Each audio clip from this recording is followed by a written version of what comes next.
غلام مرتضی چودھری صاحب۔ بسم اللہ الرحمن الرحیم۔ بہت شکریہ جناب چیئرمین۔ آج تیسرا بجٹ پنجاب حکومت کا جو ہے اس پہ اظہار خیال کا آپ نے مجھے موقع دیا ہے، تو سب سے پہلے میں محترمہ مریم نواز شریف صاحبہ چیف منسٹر پنجاب کو، محترم وزیر خزانہ اور ان کی پوری ٹیم کو مبارکباد پیش کرتا ہوں کہ تقریباً 6000 ارب کی مالیت کا بجٹ انہوں نے پیش کیا ہے، اور مجھے اس بات کا ادراک ہے کہ جو پچھلا سال گزرا ہے وہ مشکل ترین معاشی حالات سے ہمیں گزرنا پڑا ہے پورے ملک کو،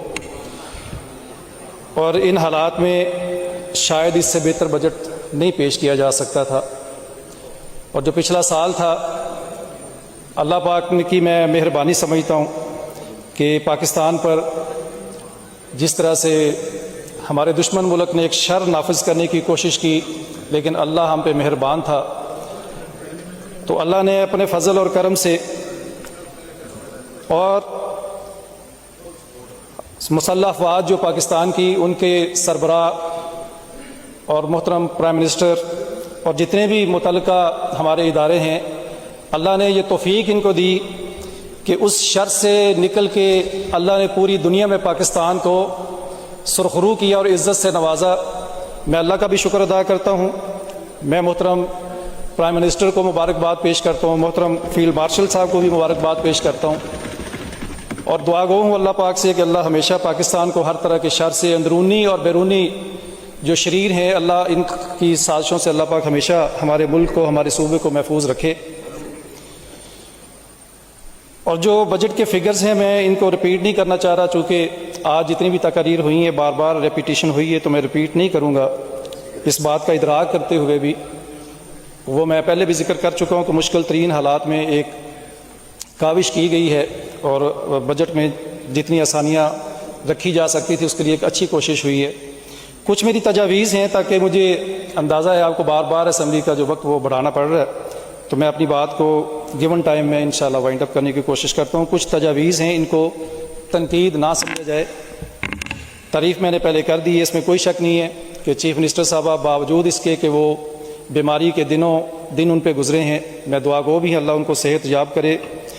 اور اس کے باوجود انہوں نے دن رات محنت کی، کام کیا، ان کی پوری ٹیم نے کام کیا، اور اس میں بھی شک نہیں ہے کہ ان کی ٹیم میں بڑے بڑے قابل لوگ ہیں، بالخصوص وزیر خزانہ۔ میں سب کا نام فردن تو نہیں لے سکتا، لیکن خاص طور سے ان کی پرفارمنس کو میں ہمیشہ ہی اپریشیٹ کرتا ہوں۔ منسٹر وزیر صحت کو میں دیکھتا ہوں پورے پنجاب میں جس طرح سے ان کے کام ہیں، اس میں بہتری بھی ہمیں نظر آتی ہے۔ لیکن کچھ تجاویز جو ہیں، میں پچھلے سال بھی بجٹ سپیچ میں نے ذکر کیا تھا کہ جو ثمرات ہیں ان کی کوششوں کے، کاوشوں کے، وہ پورا پنجاب مستفید ہو رہا ہے۔ میرا ضلع بہاول نگر سے تعلق ہے، ہماری شاید کوئی نصیب میں مسئلہ ہے، میں اللہ سے دعا کرتا ہوں کہ کوئی اللہ مہربانی کرے، اور میں یہاں صرف شکریہ ادا کر کے چلا جاؤں تو یقین کریں میرے ایک اور کلیگ بہاول نگر سے بیٹھے ہیں کہ لوگ جو ہیں پھر وہاں ان کے سوالوں کے جواب بڑے مشکل ہے دینے۔ بہاول نگر ایک پسماندہ ضلع ہے، ہر بار ان کا ہم ذکر کرتے ہیں کہ بارشیں جب آتی ہیں تو لوگ یہاں پہ کافی انجوائے کرتے ہیں اور موسم کے مزے لیتے ہیں۔ کل ایک بارش آئی ہے، پورا فقیر والی ہرون آباد ڈوب گیا پانی سے۔ پچھلے سال بارشیں آئیں، جن علاقوں میں دریا نے تباہ کاریاں مچائی تھی، وہاں پہ گورنمنٹ کی طرف سے ریلیف فنڈ گیا، ان کو امدادی سرگرمیاں بھی دی گئیں، لیکن ہرون آباد اور فوٹا باس میں بارشوں کے پانی نے تو تباہی مچائی تھی، ان کو اس وجہ سے کوئی ریلیف نہیں دیا گیا کہ یہ دریا نے تباہی نہیں مچائی، جبکہ دریائی پانی کی سے زیادہ بری طرح سے ہٹ کیا بارشوں کے پانی نے۔ اور میں نے اپنی بھرپور کوشش کی کہ ان لوگوں کو آبیانے میں معافی دی جائے، ان لوگوں پہ تھوڑی جس طرح سے دریائی علاقوں میں لوگوں کو ریلیف دیا گیا ان علاقوں کو بھی دیا جائے۔ وہ سارا ابھی تک ان فائلوں کی زینت ہے وہ سارے معاملات، لیکن آن گراؤنڈ ان کو ریلیف اب تک بھی نہیں مل سکا۔ اور مجھے پریشانی یہ ہے کہ ساون آ رہا ہے اور بلکہ بارشیں شروع ہو گئی ہیں، اور لوگوں کے جو ہیں وہ تکلیف جو ہے وہ الٹیمیٹلی جب لوگ تکلیف میں جائیں گے تو ہم اس تکلیف سے ہمیں برابر گزرنا پڑتا ہے۔ ایک تو میری یہ گزارش ہے وزیر خزانہ آپ سے، یا آپ سے اگر متعلقہ ہے یا جو متعلقہ کنسرن اداروں تک یہ پہنچا سکیں کہ ہنگامی بنیادوں پر جو سیم نالے ہیں وہاں پہ ان کی ریہیبلیٹیشن کا کام کیا جائے، کیونکہ یہ جو برسات کا موسم ہے یہ بڑا ہی خوفناک ہمارے لیے بن جاتا ہے، اور زمینیں جو زمینداروں کی وہ تباہ و برباد ہو جاتی ہے، اور زمیندار کے حالات یہ ہیں کہ ایک ایک دو دو مربے کا جو زمیندار ہے اس کے گھر میں اتنے پیسے نہیں ہیں کہ وہ اپنے بچوں کے لیے فروٹ بھی خرید سکے۔ اپر پنجاب میں 6 ایکڑ کا جو زمیندار ہے وہ خوشحال ہے، اور ہمارے ضلع میں 2 مربے کا زمیندار بھی بدحال ہے۔ جب یہ حالات دیکھتے ہیں لوگ کمپیریزن جب کرتے تو پھر ان میں احساس محرومی جو ہے ان کے اندر پیدا ہوتا ہے۔ اور یہ سب سے بڑا جو ہے زمیندار کے حوالے سے یہ میری گزارش ہے، اس پہ خصوصی توجہ دیجیے گا۔ 32 یا 33 لاکھ کی آبادی کا یہ ضلع ہے، اور سب سے زیادہ جو اموات ہوتی ہیں وہ دل کے امراض کی وجہ سے ہوتی ہیں۔ پہلے بھی میں نے ذکر کیا تھا کہ لوگوں کو ان ہسپتالوں میں جو ہمارے ڈسٹرکٹ میں ہیں ان کا کام صرف اتنا ہے، ان کے پاس کوئی فیسلٹی نہیں ہے دل کے امراض کے حوالے سے، صرف ریفر کرتے ہیں بہاولپور، ملتان اور لاہور کے لیے، اور ان علاقوں ان بڑے شہروں تک آتے آتے اکثریت رستے میں دم توڑ جاتی ہے، اور جو پہنچ بھی جاتے ہیں تو آپ بلیو کریں کہ ان کو 4 مہینے کا یہاں پہ ایک سٹنٹ ڈلنا ہو۔ حسن رضا صاحب چلے گئے، پتہ نہیں ویسے کیسے اتنے خوش نصیب ہو گئے کہ وہ کہہ رہے میں گیا ہوں اور پروٹوکول سے سٹنٹ ڈلا ہے۔ میں تو جتنے بھی پیشنٹس آتے ہیں وہ بتاتے ہیں جی 4 ماہ کا ہمیں ٹائم دے دیا گیا ہے، اور بھاون نگر سے آنے والے مسکین لوگوں کو نہ ادھر کوئی جان ہے نہ پہچان ہے، نہ ان کا کوئی پرسان حال ہوتا ہے۔ ادھر ہمیں کسی نہ کسی سے گزارش کرنی پڑتی ہے کہ جی ان کو مسکین سمجھ کے ان کو ٹائم دے دے، 4 مہینے میں تو اللہ کو پیارا ہو جائے گا اگر پہنچ گیا اب تک۔ تو میری یہ گزارش یہ ہے، یہ تجویز ہے کہ اتنے جب 6000 ارب کی جب بات جا کے سنائے نا کسی غریب کو تو وہ اس کو یقین ہی نہیں آتا کہ 6000 ارب بھی کوئی بہت بڑی اماؤنٹ وہ گن ہی نہیں پاتے۔ وہ کہہ رہے پھر نہ تو تھوڑے یہ پیسے لے کے کوئی ہسپتال ہی چاچدہ بنا لو اپنے ضلع سے۔ تو یہ میری گزارش ہے کہ کارڈک کے حوالے سے ہر ڈسٹرکٹ میں کہوں گا کہ ہر ڈسٹرکٹ ہیڈ کوارٹر پہ یہ فیسلٹی ہونی چاہیے، چاہے اس پہ جتنا مرضی خرچہ ہے۔ بلکہ میں منسٹر صاحب میں یہ اناؤنس کرتا ہوں بہاول نگر میں اگر یہ آپ مہربانی پنجاب گورنمنٹ کرے، اس کی لینڈ، اس کی کنسٹرکشن پوری بلڈنگ کی میں اپنی پاکٹ سے بنا کے دوں گا۔ سر نہیں، کچھ کوئی فیسلٹی نہیں ہے سوائے موت کے، ہمیں کچھ اس کے بعد نہیں۔ میں اس میں یہ گزارش، میں آپ کو اپنی پاکٹ سے یہ بنا کے دوں گا پوری بلڈنگ، آپ ڈاکٹر مہیا کر دیں، آپ مشینری مہیا کر دیں، میں on floor of the house یہ اناؤنس کر رہا ہوں۔ اور یہ تا حیات آپ کو یقین کرے دعائیں ملیں گی 33 لاکھ لوگوں کی آبادی سے۔ میاں صاحب یہ تو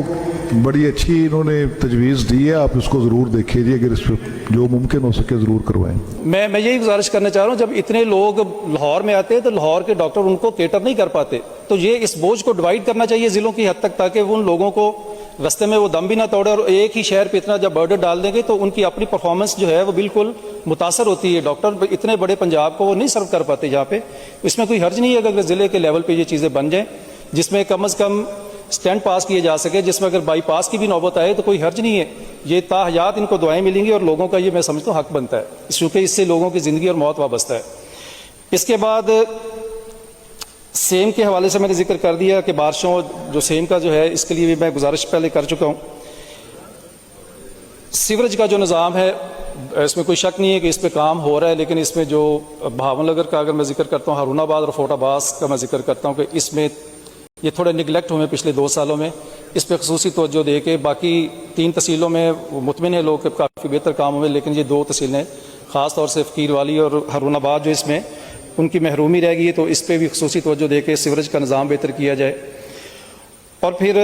ایک میری تجویز یہ ہے کہ آج حالات یہ ہیں کہ کسی گھر کا ایک فرد، ہمارا کلچر یہ ہے کہ گھر میں ایک فرد کماتا ہے اور اس کے اوپر 6 سے 7 سے 8 لوگ ڈیپینڈنٹ ہوتے ہیں، اور جو مشکل ترین معاشی حالات ہیں اس میں ایک فرد کی کمائی سے اب گھر نہیں چل رہے۔ میری یہ تجویز ہے کہ گورنمنٹ ادارہ ایک ایسا بنائے، ایک ایسا فنڈ قائم کرے کہ جس میں غریب اور متوسط اور درمیانے درجے جو بھی اس میں چاہے ان لڑکے اور لڑکیوں، بچوں اور بچیوں کو یہاں پہ ہنر سکھایا جائے، اور ان ممالک میں جہاں پہ نیڈ ہے بے شمار، اشد ضرورت ہے بہت سارے ملکوں میں، وہاں پہ یہاں سے ٹرینڈ لوگوں کو، لیبر کے لوگوں کو جو ہے ان کو ہنر سکھا کے بھیجا جائے، ان کی لینگویج کے سکلز، اور جب یہ ایک گورنمنٹ کی طرف سے تیار کردہ یہ فورس جائے گی تو ان کو ویلکم بھی کیا جائے گا، ورنہ لوگ غیر قانونی طریقے سے ڈنکیاں لگا کے باہر جاتے ہیں اور رستے میں مارے بھی جاتے ہیں، اور جب وہاں جاتے بھی ہیں تو وہ پاکستان کی بدنامی کا باعث بنتے ہیں۔ تو ان کو ایک لیگل طریقے سے جہاں سے گورنمنٹ ان پہ انویسٹ کرے، اور ان کو بھیجنے کے لیے ان کو چاہے اس قرض دے کے بھیجے، اور وہ لوگ تا حیات واپس ریمیٹنسز، انورڈ ریمیٹنسز کا وہ باعث بنیں گے پاکستان میں، اور ان کے اپنے خاندانوں کی زندگیوں میں بھی ایک مثبت تبدیلی آئے گی۔ آخر میں پیرا فورس کا میں ذکر کرنا چاہ رہا ہوں کہ جو مشکل ترین حالات سے لوگ گزر رہے ہیں، پیرا فورس میں کوئی شک نہیں کہ یہ ایک اچھا اس نے کام کیا ہے، لیکن آپ یقین کریں کہ لوگوں کو یہ ڈھنگ سے اب کام نہیں کرنے دے رہے، کیونکہ شاید ان کی مستقل اس فورس کے بنانے کی ضرورت نہیں تھی. یہ چند دنوں میں انہوں نے ڈسپلن تو قائم کر لیا، لیکن اب وہ اپنے فگرز پورے کرنے کے لیے، اپنی ہائر آفیشلز کو یہ پرفارمنس دینے کے لیے کہ جی اتنے پرچے آج ہم نے کر لیے ہیں، جو ٹارگٹ ان کو ملتے ہیں اس کی بنا پہ یہ زمیندار جو کاروباری طبقہ خاص طور سے ان کی تذلیل کا یہ باعث بنتے ہیں، اور اس میں لوگوں کو ڈھنگ سے یہ کام نہیں کرنے دے رہے، اور روزانہ کی بنیاد پہ اپنی پرفارمنس کے فگرز پورے کرتے کرتے لوگوں کو ڈھنگ سے یہ کام نہیں کرنے دے رہے. ان پہ نظر رکھی جائے کہ یہ اپنے دائرہ کار سے، اپنی حدود سے باہر نہ جائیں. تو یہی چند ایک میری گزارشات تھیں کہ منسٹر صاحب اور متعلقہ جو ادارے ہیں اس کا نوٹس لیں، تو میں ان کا شکر گزار ہوں گا. بہت بہت شکریہ. السلام علیکم. بہت شکریہ.